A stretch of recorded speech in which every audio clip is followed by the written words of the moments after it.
Bismillahirrahmanirrahim. Assalamualaikum warahmatullahi wabarakatuh.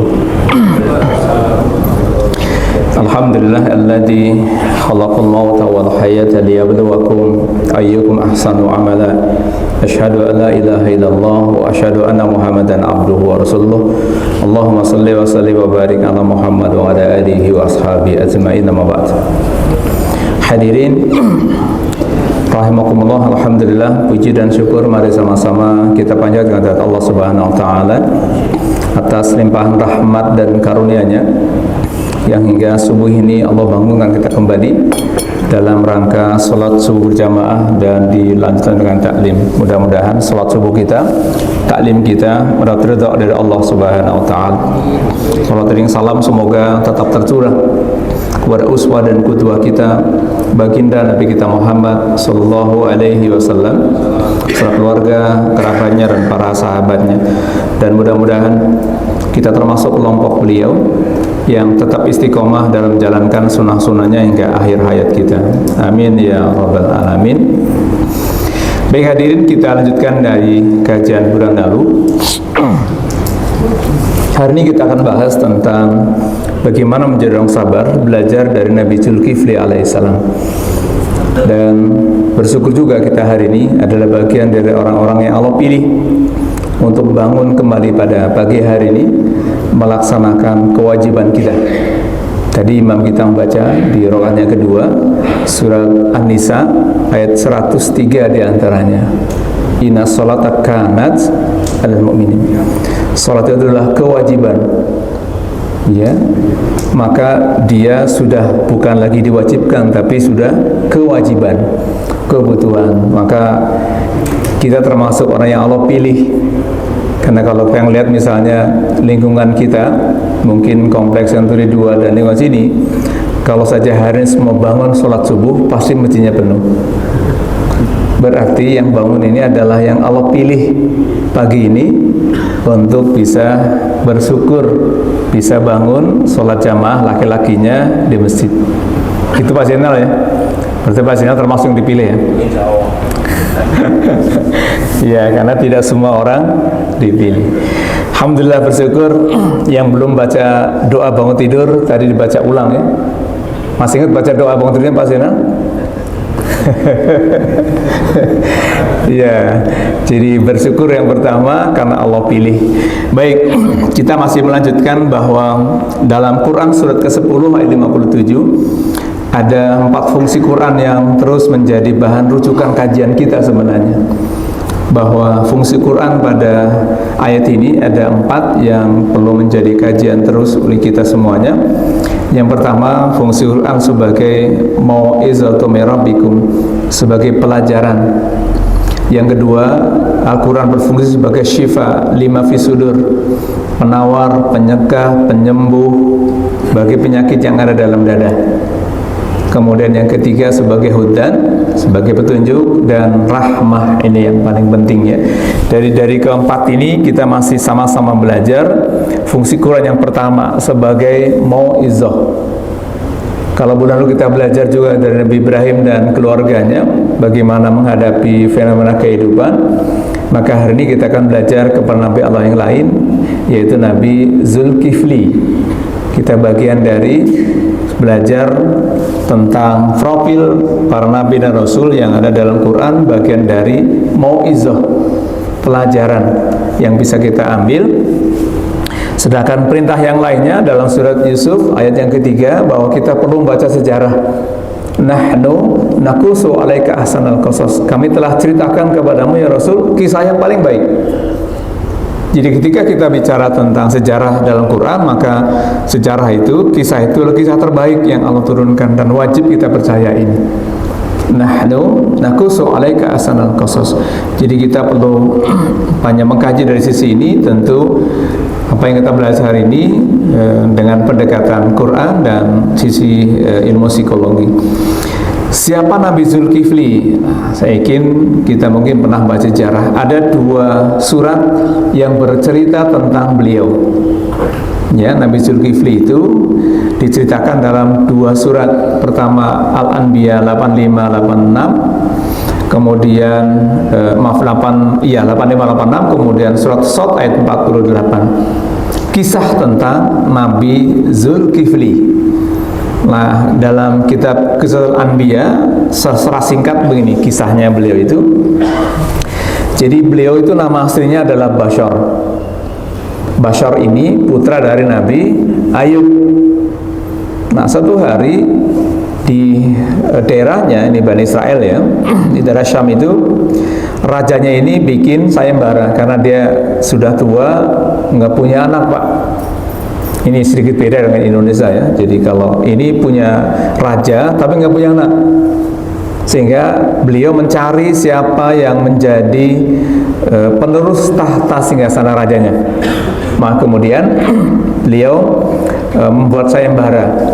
Ya, jadi singkat cerita, Nabi Zulkifli yang bernama Bashar itu kemudian menyanggupi janji sebagaimana nama beliau, yaitu Zulkifli, orang yang sanggup menepati janji. Apa yang diinginkan oleh sang raja? Dia siapapun orang yang bisa siangnya saum dan malamnya sholat, maka dia bisa menggantikannya sebagai raja. Jadi Nabi Zulkifli itu jadi raja tanpa kampanye, Pak. Juga tanpa orang tua yang jadi raja. Ya, beda Indonesia ya. Indonesia ini memang banyak pengangguran ya. Saking susahnya cari kerjaan, bapaknya turun tangan. Nah, Nabi Zulkifli tidak. Beliau dijuluki langsung dengan Zulkifli.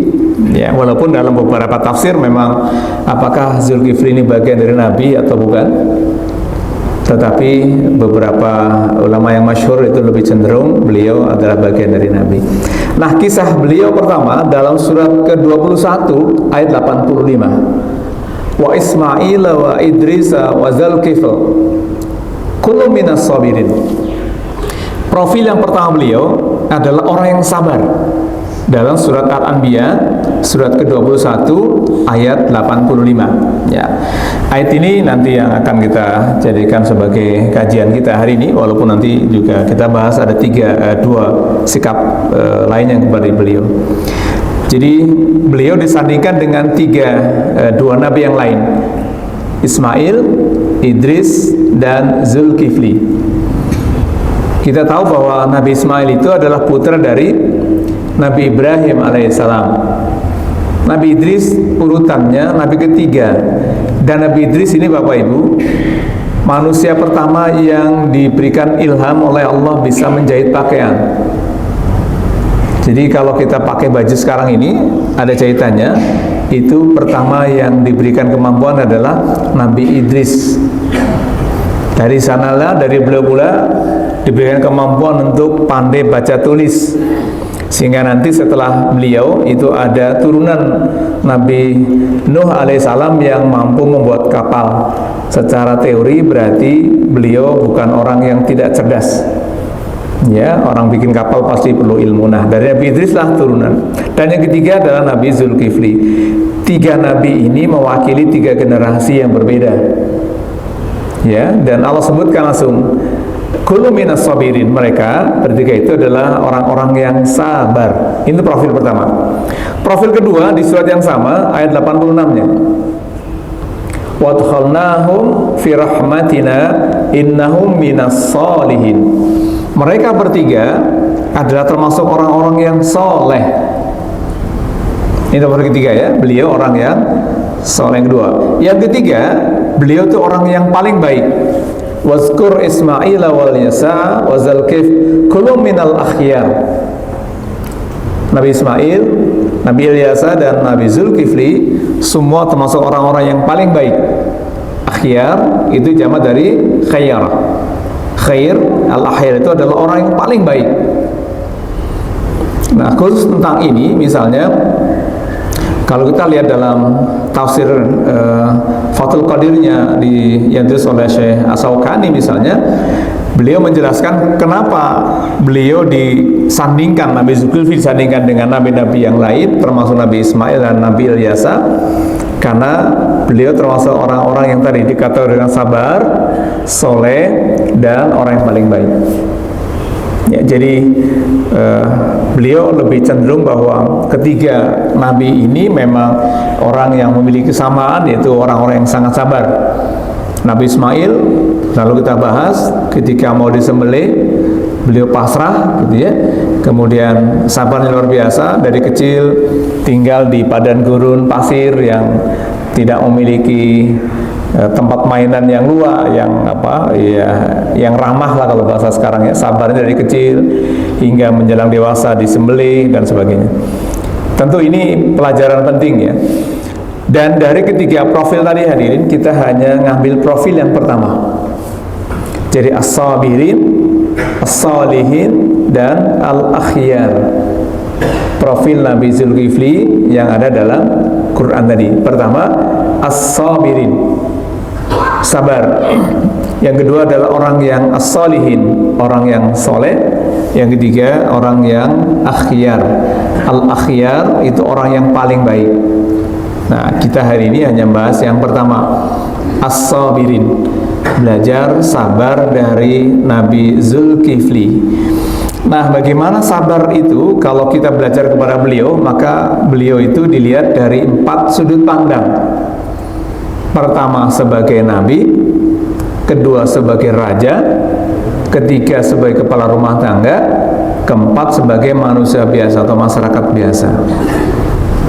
Nah, jadi cara pandang kita melihat beliau, Nabi Zulkifli, adalah dari sudut pandang mana?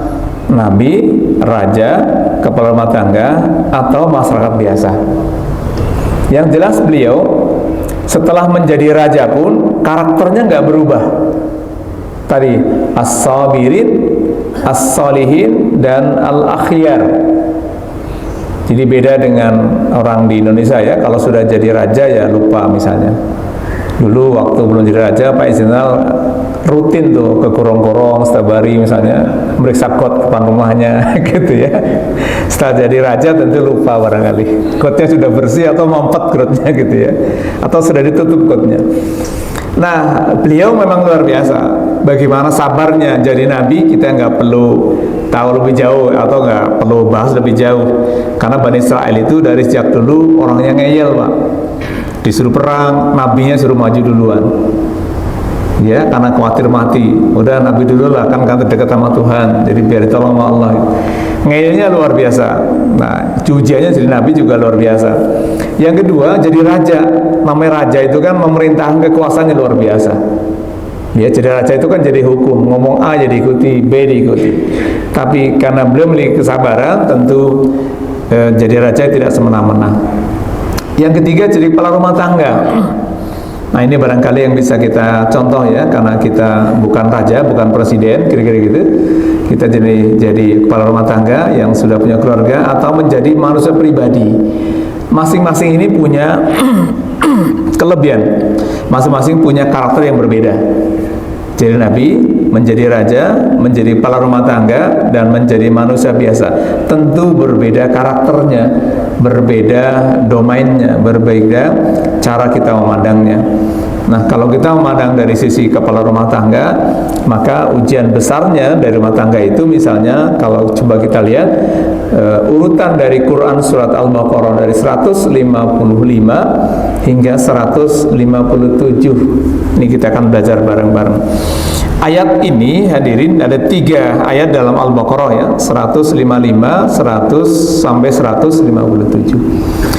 Maka kalaupun kita memandang dari keempat sudut pandang tadi, jadi nabi, jadi raja, kepala rumah tangga, mau masyarakat biasa, tentu semua sama. Allah memberikan informasi kepada kita. Ayat ini khitabnya pada seluruh manusia tentu saja, termasuk Nabi Zulkifli. Wala nabluwanakum bisyai'in minal khauf. Kalau yang belajar tafsir mungkin sudah dijelaskan, ada wawul qasam di sana. Wala nabluwanakum, dan sungguh sebuah sumpah yang menjadi sebuah kepastian bahwa wawunya wawul qasam menandakan bahwa peringatan ini tentu menjadi hal yang pasti terjadi. Wala nabluwanakum bisyai'in minal khauf. Sungguh nanti semua orang, termasuk Nabi Zulkifli dan kita, akan dicoba dengan rasa takut. Yang kedua, lapar. Ketiga, kurang harta. Keempat, tentang jiwa. Kelima, tentang buah-buahan.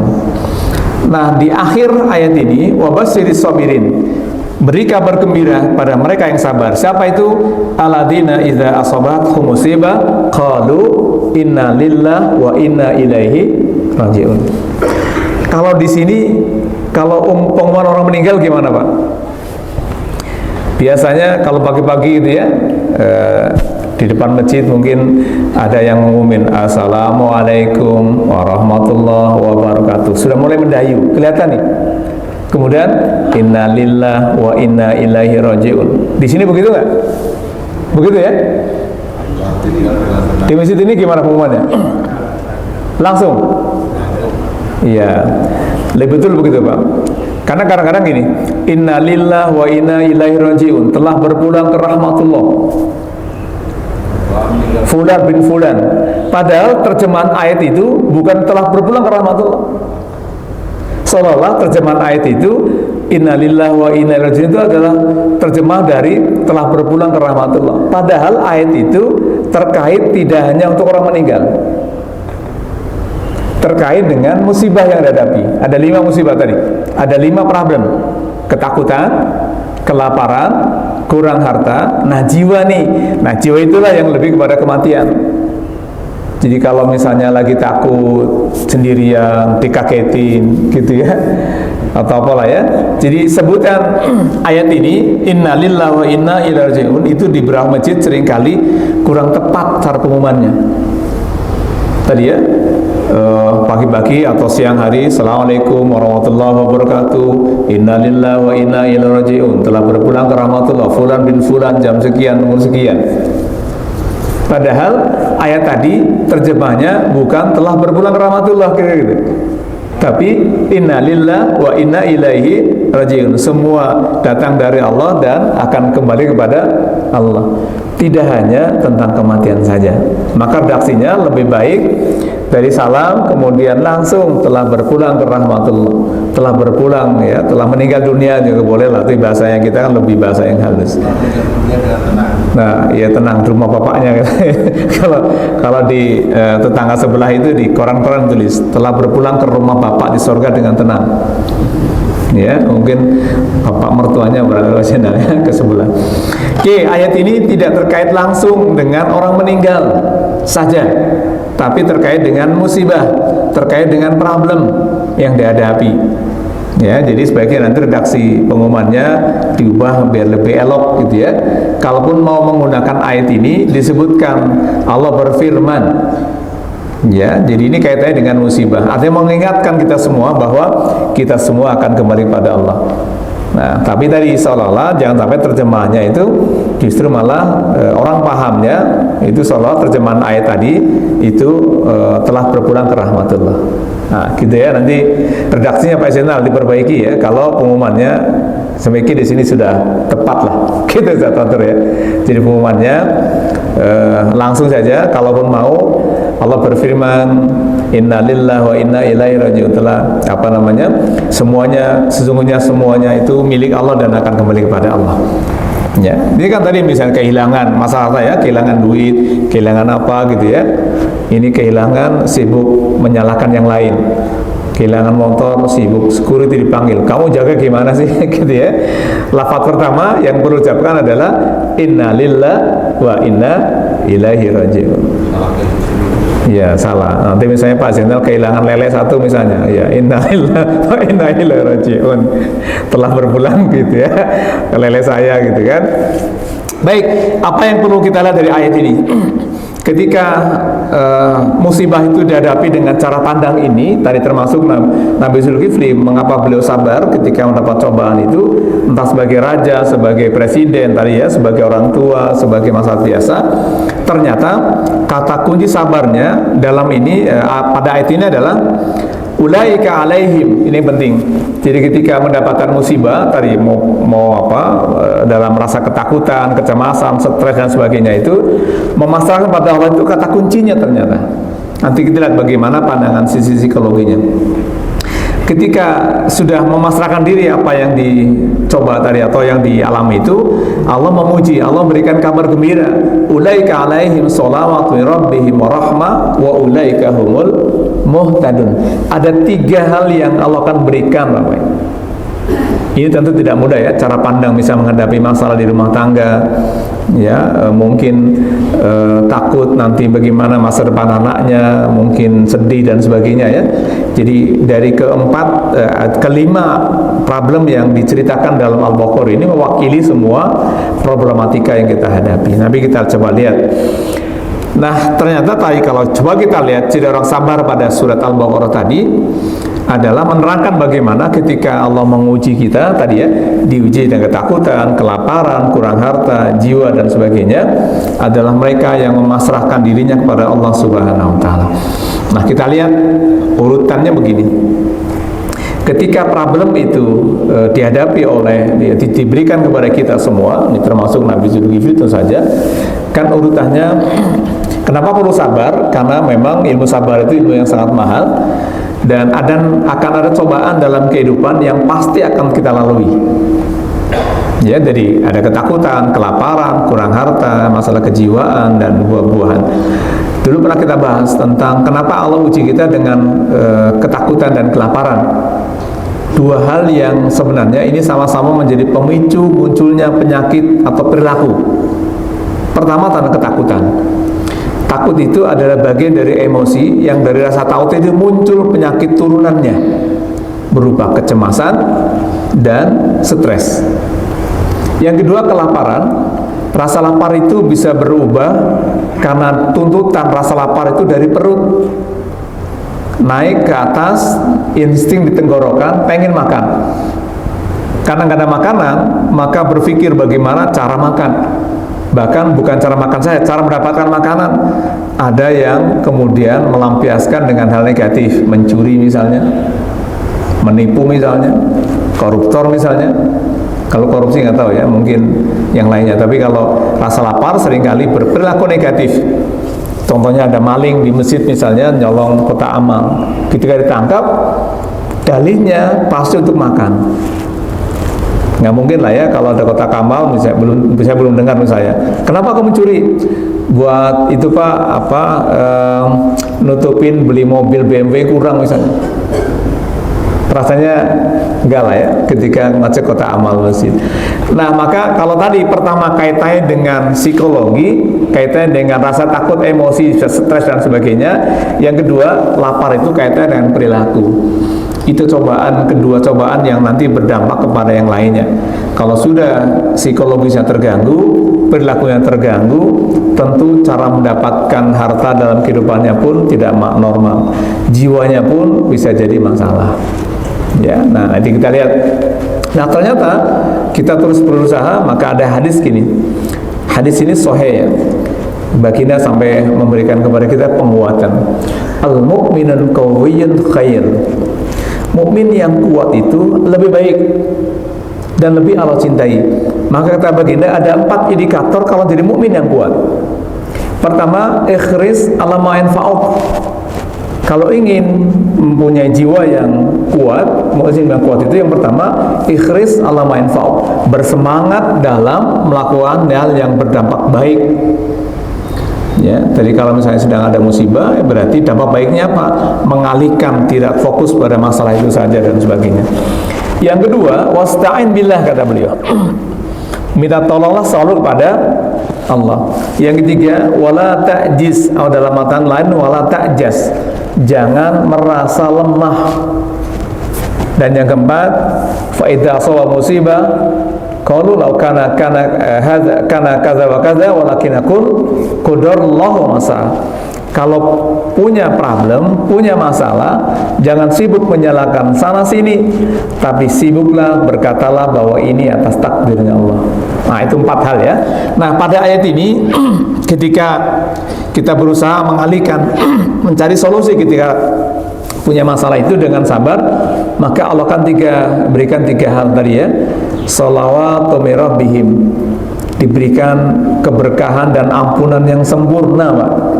Yang kedua, rahmatnya Allah akan turun. Yang ketiga, mendapatkan petunjuk. Nah, inilah yang nanti coba kita lihat dari sisi psikologinya begini. Bahwa sabar itu dalam psikologi ada 4 yang perlu dihadirkan dalam kehidupan. Dan indikator ini tentu saja perlu menjadi catatan buat kita semua. Jadi sabar yang pertama kaitannya dengan self control, kemampuan untuk mengkontrol dirinya. Jadi sabar yang kita pelajari tentu saja dalam pendekatan Quran tadi di Al-Baqarah 155, sabar itu bagaimana kemampuan kita ketika ada musibah itu, kesadaran dirinya kemudian bisa mengontrol dirinya. Mungkin saya pernah cerita ada berita ya, bulan lalu ya, udah 3 pekan lalu itu ada berita yang cukup mencengangkan ya di Bekasi, di Jakarta kejadiannya. Ada seorang suami yang berantem dengan istrinya, kemudian istri jedotin ke tembok, Pak. Dan orang itu meninggal, istrinya meninggal. Istri sedang hamil 2 bulan. Anak pertamanya baru 8 bulan. Saking nggak bisa kontrol dirinya, dan orang ini tetangga saya, Pak. Jadi kejadian Jakarta, tapi orang Perumnas. Dan baru 1 atau 2 pekan ya, ngontrak di Jakarta ikut suaminya. Yang bikin kita gregetan, memang ini luar biasa ya, suaminya ini mungkin dulu pernah atlet taekwondo atau apa gitu ya, berantem sama istrinya, dipukulin, terakhir dijedotin ke tembok, meninggal jam 5 sore. Nauzubillah. Apa yang ingin saya sampaikan bahwa ternyata kemampuan kontrol diri itu memang penting, luar biasa. Ini para suami kan biasanya kalau lagi marah itu emosinya luar biasa ya. Ini laki-laki semua di sini lah, yang laki-laki lah ya. Kalau lagi marah sama istrinya itu luar biasa. Coba perhatikan Pak, kalau lagi marah sama istri, kalimat apa yang paling mudah diucapkan? Yang paling gampang dan paling sering diucapkan? Ada kata-kata, gue ceraiin lo. Pernah muncul begitu? Dalam pikiran bawah sadarnya. Karena saking keselnya itu ngeliat istrinya. Karena ada yang saya dengar sering di lingkungan saya itu ada yang sampai marahin istrinya, isi kebun binatang juga keluar. Lah istrinya di saya mana mau kebun binatang? Kalau mungkin dasar kamu kayak gajah gitu, mungkin nggak marah. Iya saya gemuk. Mau marah juga Pak Cendok? Oh marah juga. Tapi kalau ada 3 binatang favorit yang sering dilampiaskan Pak. Ada binatang A, B, M. Apa tuh? Yang mewakili 3 karakter orang negatif, A, B, M. Kalau gajah mungkin karakternya ya lambat, gemuk gitu ya. Tapi kalau kalimat A, ada binatang namanya anjing, ada binatang namanya monyet, ada binatang namanya babi. ABM ini mewakili dari karakter negatif. Kalau orang marah seringkali pakai bahasa itu. Semoga di sini tidak ada yang kalau marah sampai lepas kontrol emosinya. Masih ingat nggak kita dulu pernah belajar bagaimana contoh lepas kontrolnya seorang nabi dalam Quran? Ini contoh ya, nanti lihat surat ke-7 ayat 150 dan 151. Kisahnya terjadi pada Nabi Musa alaihissalam. Ya, bisa Bapak Ibu lihat yang punya Quran. Di surat ke-7 ini, Nabi Musa itu mengalami apa yang disebut dengan temperamental, luar biasa, lepas kendali. Ya, jadi falamma raja Musa ila qaumihi ghadban ashifa.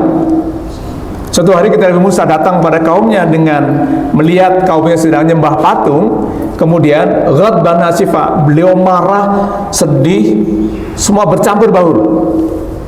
Saking marahnya itu beliau sampai lupa lagi bawa kitab, lagi bawa Taurat, dilempar Pak. Luhnya dilempar. Tidak hanya melempar kitabnya itu, kemudian menjambak rambut saudaranya. Birok si akhi. Siapa yang dijambak? Harun. Siapa Nabi Harun itu? Abangnya Pak. Nih, Nabi Musa bayangkan, sama-sama Nabi, karena sudah diangkat Nabi itu, Nabi Musa emosi luar biasa, lepas kendali Pak. Saking marahnya itu sama kaumnya, sasaran siapa? Abangnya. Kalau kita gimana Pak? Adek marah sama abang, dijambak tuh abangnya. Wah, luar biasa. Nah, kalau kita mungkin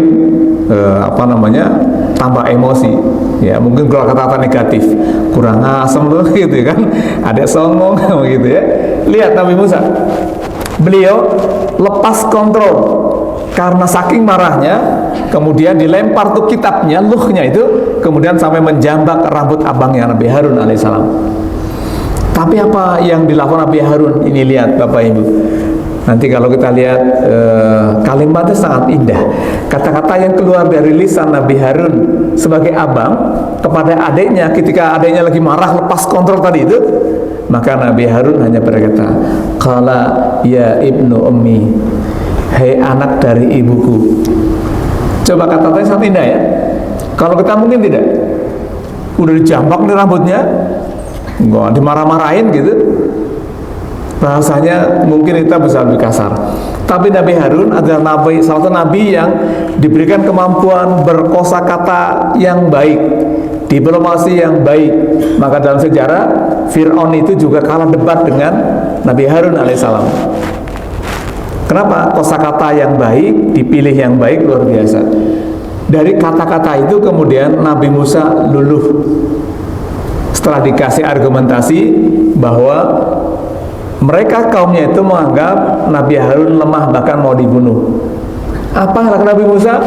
Beliau segera berucap setelah luluh Pak, di 151-nya surat Al-A'raf. Apa kata-kata beliau? Qala rabbighfirli wa li akhi. Nabi Musa segera berkata, "Ya Allah, ampunilah dosaku dan dosa saudaraku dan masukkan aku dalam rahmat-Mu." Lihat bagaimana Nabi Musa tadi awalnya lepas kontrol Bapak Ibu, lepas kendali, diingatkan oleh abangnya dengan bahasa yang baik, yang santun, sehingga beliau luluh. Kedua Nabi ini menjadi contoh nih buat kita. Anggap saja misalnya Nabi Musa itu karakter istrinya yang suka lepas kontrol, Nabi Harun karakter suaminya, atau dibalik.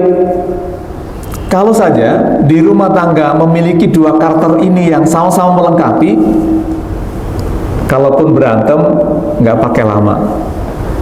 Misalnya Pak Zainal kalau marah sama istrinya kira-kira berapa hari Pak? Pernah marah sama istrinya nggak Pak Zainal? Nggak pernah ya? Oh, Masya Allah. Ada istrinya nggak sini Pak? Iya, seringkali kita kalau dimarah sama istri itu karena ada dalil minimal 3 hari, udah nunggu 3 hari aja. Ada yang begitu nggak di sini? Atau bahkan bisa lebih? Oh gitu ya. Nah, Nabi Musa itu tidak nunggu hari, tapi saat itu juga ketika diingatkan, beliau segera minta ampun, mendoakan yang dimarahi. Nah, pertanyaan kita, kira-kira kalau marah sama anak, marah sama suami atau sama istri, kira-kira kita doain nggak? Doain apa Mbak? Dasar lu aki-aki gitu ya, nenek-nenek gitu ya, atau dasar songong gitu ya? Tidak ya, insya Allah ya. Jadi ketika kita marah, ini Nabi Musa tadi, anggaplah tadi ya, Nabi Musa adalah karakter istri yang mungkin temperamental atau dibalik gitu ya, maka saling melengkapi. Dulu pernah kita bahas bahwa mengapa perempuan itu harus dipahami ketika beliau banyak ngomong. Ya, Bapak pasti mungkin di rumah sudah memperhatikan istri ini kalau sehari-hari kalau nggak ngomong kayaknya gimana gitu, ngomelin gitu ya.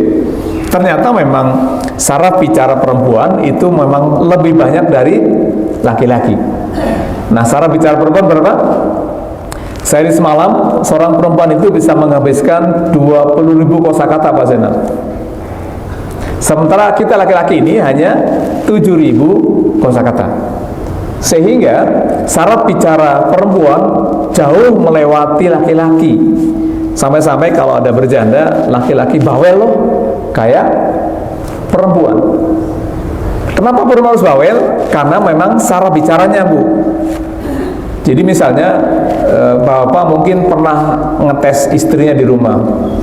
Istrinya itu kalau diperhatikan kerjanya itu double, itu bisa sambil masak, sambil balas WA, sambil ngomong cucu atau ngomong anaknya, sambil apalagi nyuci, sambil ngomel, bisa nggak Pak? 5 pekerjaan sekaligus tuh, nyuci, balas WA, masak, nyuapin anak, ngomel. Kenapa? Ternyata memang secara psikologis wanita itu diberikan kelebihan saraf bicaranya banyak. Maka kalau nanti istri di rumah lagi ngomongnya lagi kenceng anaknya, kalau bahasa gaulnya lagi ngomel, jangan dilarang Pak Zainal, kasih motivasi, mama terusin. Berani nggak Pak Zainal? Jadi kalau istri lagi ngomel di rumah, mama ada elu nanti kalau mama marah saya kasih jempol ya, mama terusin, hebat. Kenapa? Lagi terapi itu ya, di terapi gratis. Kalau semakin banyak ngomong, nanti ibu di rumah kalau lagi ngomong, lagi ngomel, kasih tahu suaminya, Pak saya ini memang punya saraf bicara, kalau saya lagi ngomong jangan ditahan ya, karena lagi terapi, kira-kira gitu. Nah, Nabi Musa tadi ternyata beliau perilaku tadi tidak bisa kontrol dirinya ketika marah, itu muncul teori dalam psikologi namanya displacement emosional, pelampiasan emosi ya. Jadi dalam sisi psikologi sabar itu pertama indikatornya memiliki kemampuan untuk kontrol dirinya. Nah, tadi Nabi Musa itu juga ada contoh betapa beliau tidak bisa mengontrol dirinya sampai-sampai ketika marah itu dilampiaskan. Jadi marahnya pada kaumnya tapi dilampiaskan kepada abangnya. Nah, dalam kehidupan pun kadang-kadang kita sering ngelihat bapak lagi marah sama istrinya, keluar rumah pintu dibanting, ceger. Semoga di sini tidak ada ya. Sayang soalnya pintunya mahal. Kadang-kadang lagi megang apa aja dibanting, megang HP lah, megang piring lah gitu ya. Nah, perilaku tadi namanya dalam psikologi displacement emosional, dan itu contohnya ada dalam Quran Nabi Musa. Hanya bedanya kalau Nabi Musa itu begitu lepas kontrol tadi, diingatkan oleh abangnya segera sadar. Nah, kalau kita kadang-kadang enggak gitu, udah diingetin bukan tambah redam malah tambah marah ya. Maka ibu kadang-kadang, para ibu itu dijuluki oleh anak-anaknya dan suami yang di negara sebelah itu dengan penyakit asma dan TBC Pak Zainal. Ibu-ibu itu sering mengalami penyakit asma dan TBC. Apa tuh asma? Asal marah. Apa tuh TBC? Terlalu bawel dan cerewet katanya. Nah, itu kata orang yang tidak suka ibunya ngomong mulu, ngomel mulu, mamanya ngomel mulu nih gitu ya.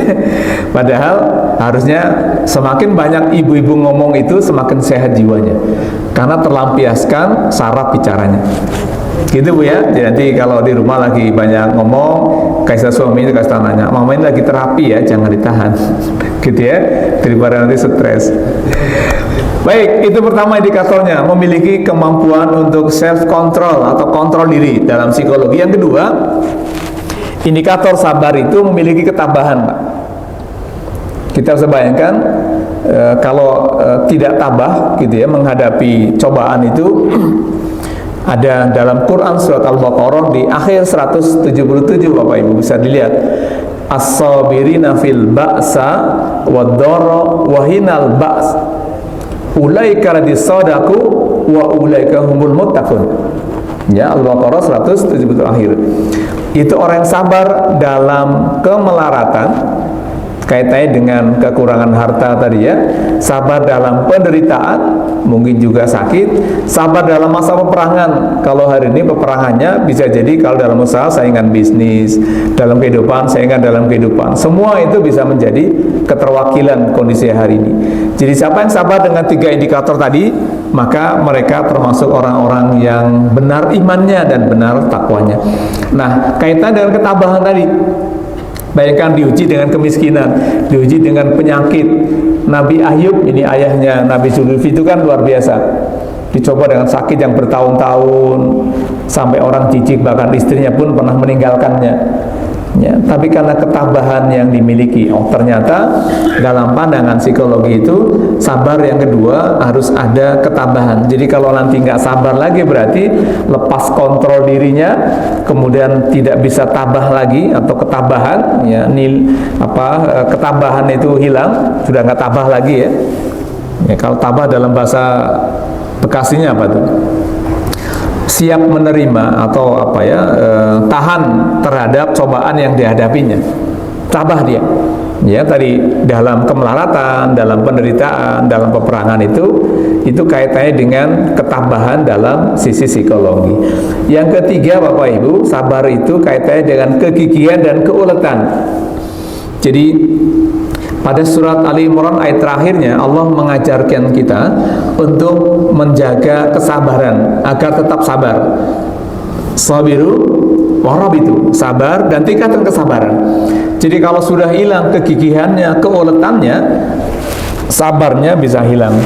Jadi tadi konsepsi sabar dalam psikologi, ketika ketabahannya sudah mulai luntur, nggak tahan lagi, kemudian sudah tidak gigih lagi mempertahankan kesabaran, maka menjadi lemah dan hilang sabarnya.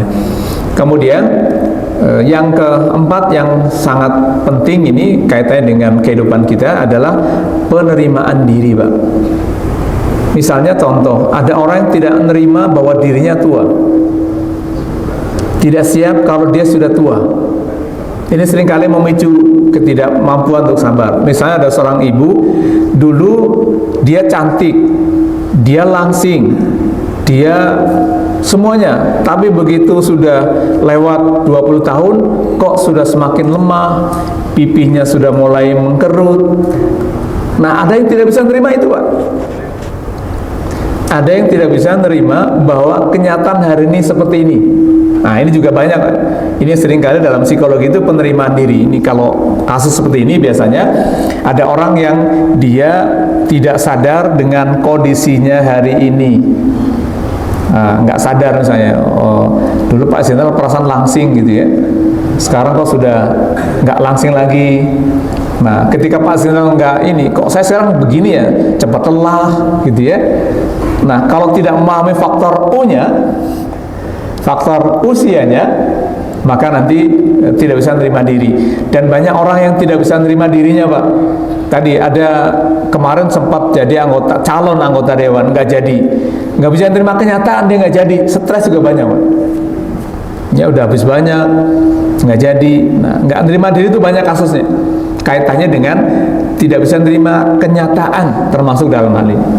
Ya, baik sebagai suami, sebagai istri, sebagai anak. Nah, seringkali munculnya pemicu itu tidak bisa menerima diri itu terkait dengan beberapa hal dalam kehidupan. Baik, Bapak Ibu, jadi pandangan sisi psikologi tentang sabar, kalau coba kita lihat tadi profilnya Nabi Zulkifli, ternyata dengan alat ukur psikologi modern, beliau memiliki ketabahan. Beliau memiliki mampu mengontrol dirinya, memiliki ketabahan, kegigihan, bahkan menerima. Tadi ya, sebelum jadi raja, beliau ini masyarakat biasa. Setelah jadi raja, tetap bisa mengontrol dirinya, nggak sewenang-wenang tuh jadi raja. Tetap tabah menghadapi cobaan, dibully oleh kaumnya, diledekin kaumnya. Kemudian beliau tetap gigih mendakwahkan tauhid kepada kaumnya. Yang ketiga, beliau mampu menerima diri bahwa Nabi Zulkifli jadi raja, yang jadi panutan tentu bisa penerimaan diri. Nah, seringkali hari ini sering kita lihat ketidakmampuannya dalam menerima kenyataan dirinya. Sebelum jadi pejabat, orangnya kelihatan baik. Begitu jadi pejabat, kelihatan watak aslinya. Ini seringkali ya. Ada security di komplek kami itu cerita, Pak, kalau ingin tahu karakter orang, kasih dia jabatan. Wah, di tangga komplek kami cerita, oh iya, keamanan cerita, bapaknya dulu waktu belum jadi pengurus RW, baiknya Bang, luar biasa. Bukan di sini ya Pak Jenderal ya. Mana Pak RW? Bukan di sini Pak RW. Di komplek sana itu, di dekat rumah itu sampai cerita gitu. keamanan sampai ngomong ke kita. Memang kenapa Pak? Dulu waktu dia belum jadi pengurus RW itu ngomong kita, wah baik banget, luar biasa. Sekarang Pak, Masya Allah, pelitnya ketahuan. Maka kata dia, saya belajar di teori dia, kalau ingin tahu karakter orang Pak, kasih dia jabatan. Jangan begitu Pak Jenderal. Ini bukan tentang Pak RW kita ya, kan ya. Pak RW sini nggak ada ya. Oh jadi baik malah ya. Alhamdulillah. Baik, ini yang bisa kita bahas hari ini ya. Jadi belajar sabar dari Nabi Zulkifli. Ternyata alat ukur yang kita gunakan kesabaran itu dari 4 indikator dalam psikologi tadi: kontrol diri, ketabahan, kegigihan, keuletan, dan penerimaan diri. Keempat indikator inilah yang perlu kita renungi nanti. Jadi kalau kita lagi marah, oh berarti saya lepas kontrol nih, nggak bisa kontrol diri. Tadi belajar para Nabi Musa, segera istighfar, mohon ampun, dan doakan yang kita marahi. Jadi kalau ibu marah sama suami, segera doakan, minta ampun pada Allah, doakan suaminya. Sama, suami juga sama ya, ketika marah sama istrinya, segera istighfar, doakan istrinya. Jangan nunggu 3 hari atau bahkan lebih. Kenapa Nabi Musa? Satu juga. Nah, salah satu terapi terbaik meredam emosi yang berlebihan tadi dengan istighfar. Tadi ya belajar kepada Nabi Musa alaihissalam ya, yang diabadikan dalam surat ke-7 ayat 150 dan 151. Monggo nanti di rumah dibuka kembali surat-surat ini, bisa menjadi bahan tambahan bacaan kita di rumah, biar tambah semangat dan tambah memahami apa yang kita bahas pada pagi hari ini. Baik, sebelum saya akhiri, ada yang mau ditanyakan? Semoga tidak ada. Oh, tidak ada. Baik, pas ya. Baik, terima kasih Bapak Ibu hadirin rahimakumullah. Ini yang bisa kita bahas pada pagi hari ini. Semoga kita bisa belajar sabar dari Nabiullah Zulkifli alaihissalam sebagai seorang raja, seorang nabi, kepala rumah tangga maupun masyarakat biasa. Semoga kita bisa menempatkan diri pada posisi manapun kita hari ini, bisa belajar sabar dengan memiliki 4 indikator tadi ya. Bisa mengontrol diri kita, bisa tabah, bisa gigih tetap, dan bisa menerima kenyataan kehidupan. Dan mari kita akhiri dengan doa kafaratul majelis. Subhanaka Allahumma wa bihamdika asyhadu an la ilaha illa anta astaghfiruka wa atubu ilaik.